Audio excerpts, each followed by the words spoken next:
বলেন মরণ কি 1 সেকেন্ড আগে হয়? 1 সেকেন্ড পরে হবে? মরণ 1 সেকেন্ড আগেও হবে না, 1 সেকেন্ড পরেও হবে না।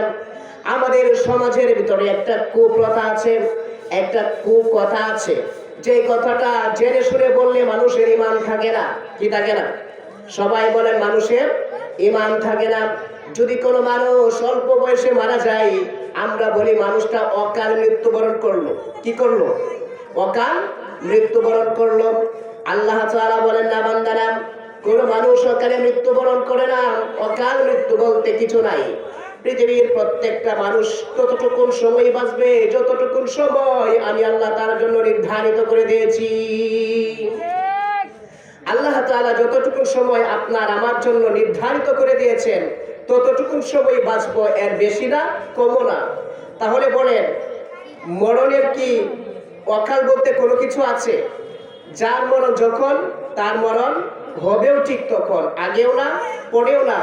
এই জন্য এই কথা বলা যাবে না যে লোকটার অকাল মৃত্যু হয়েছে। বলেন এই কথা বলা যাবে? কারো অকাল মৃত্যু হয়?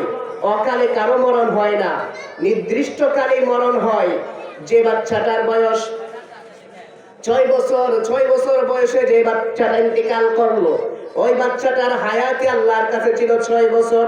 যে বাচ্চাটা 6 দিন ইন্তেকাল করলো, ওই বাচ্চাটার বয়সে আল্লাহর কাছে ছিল কয় দিন? 6 দিন। যে বাচ্চাটা 6 ঘন্টায় হায়াত পাওয়ার পরে ইন্তেকাল করলো, আল্লাহর কাছে ওই বাচ্চাটার হায়াতই ছিল 6 ঘন্টা। যে বাচ্চাটা 6 মিনিট হায়াত পাওয়ার পরে ইন্তেকাল করলো, আল্লাহর কাছে ওই বাচ্চাটার হায়াতই ছিল 6 মিনিট।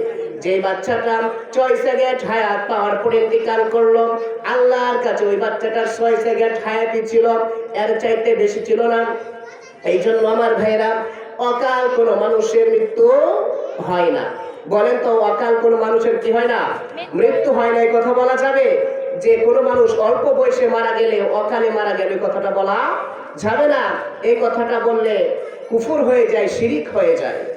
এই জন্য আল্লাহ তাআলা আপনাকে আমাকে এই ধরনের কথা থেকে হেফাজত করুন।